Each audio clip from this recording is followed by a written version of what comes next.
జగన్ పర్యటనను కూటమి ప్రభుత్వం అడ్డుకోలేదని మాజీ మంత్రి కారుమూరి నాగేశ్వరరావు అన్నారు.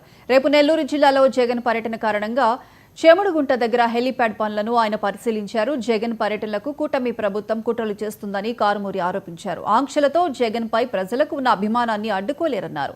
గత వైసీపీ పాలనలో ఇలాగే ఆంక్షలు విధించి ఉంటే చంద్రబాబు, లోకేష్ ప్రజల్లో తిరిగేవారని ప్రశ్నించారు. ప్రతిపక్ష నాయకుల పర్యటనలు అడ్డుకోవడం సరికాదని, అడ్డుకుంటున్న అధికారుల వివరాలు ప్రత్యేక యాప్లో నమోదు చేస్తామని హెచ్చరించారు.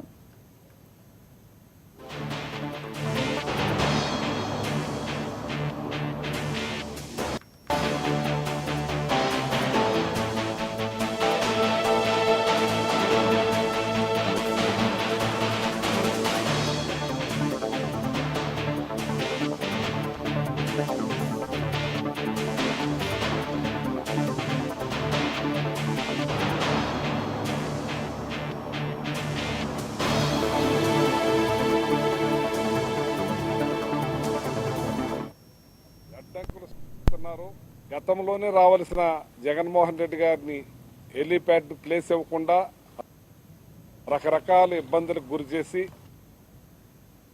మరి ఈరోజు కూడా పరిపాలన మీద శ్రద్ధ వదిలేసి పరిపాలన చేయటం మానేసి జగన్మోహన్ రెడ్డి గారిని మీరు చేసే దుర్మార్గాల్ని, మీరు చేసే అన్యాయాల్ని పరామర్శించడానికి రాకుండా కూడా మీరు అడ్డంకులు కల్పిస్తున్నారంటే ఇది దుర్మార్గమైనది. జగన్మోహన్ రెడ్డి గారు రావాల్సిన పనేంటి? మీరు పరిపాలన సవ్యంగా చేసి మీకు ఈవీఎంల ద్వారానో సంథింగ్ దేని ద్వారా మీరు గెలిచారు.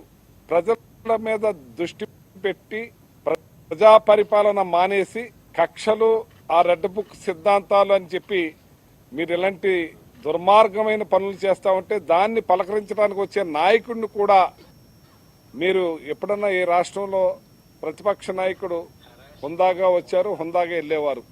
కానీ ఈ రకంగా ఎక్కడా కూడా ఇబ్బందులు పెట్టే కార్యక్రమం జరగలేదు. గతంలో చంద్రబాబు నాయుడు కూడా ఎన్నిసార్లు ప్రతిపక్షంలో ఉన్నారు, మీరు ఎన్ని చోట్లకి వెళ్ళారు, మీరు ఇదే రకంగా మేము ప్రవర్తిస్తే మీరు తిరిగేవారా, వచ్చేవారా? మీ అబ్బాయి తిరిగేవాడా లోకేష్? ఇటువంటి దుర్మార్గమైన అన్ని నేర్పుతా ఉన్నారు మీరు. అందుకే జగన్మోహన్ రెడ్డి గారు ఈ రోజున తెలియజేశారు కూడా, ఈ రాష్ట్రంలో ఒక యాప్ని తీసుకొచ్చి ఆ యాప్ ద్వారా ఎవరికైతే కార్యకర్తలకి, నాయకులకి అన్యాయం జరుగుతుందో ఆ యాప్ని ఓపెన్ చేసి వాళ్ళ జరిగిన బాధని, జరిగిన ఇబ్బందుల్ని, ఏదైతే వాళ్ళు ఇబ్బందులు పెట్టారో అన్నీ కూడా ఆ యాప్ ద్వారా తెలియజేసి ఏదన్నా సాక్ష్యాలను కూడా అప్లోడ్ చేసే విధంగా ఒక డిజిటల్ లైబ్రరీని కూడా ఏర్పాటు చేయడం జరిగింది. దాని ద్వారా రేపు మేము అధికారంలోకి వచ్చిన తర్వాత ఏ అధికారులైతే ఇబ్బందులు పాలు చేశారో, ఏ అధికారులైతే ఇబ్బందులు పెట్టారో అవన్నీ కూడా డిజిటల్లో ఓపెన్ చేసి మరి జగన్మోహన్ రెడ్డి గారు చట్టరీత్యా చర్యలు తీసుకుంటామని చెప్పి సందర్భంగా తెలియజే. ఎన్ని ఆంక్షలు పెడుతున్నారు.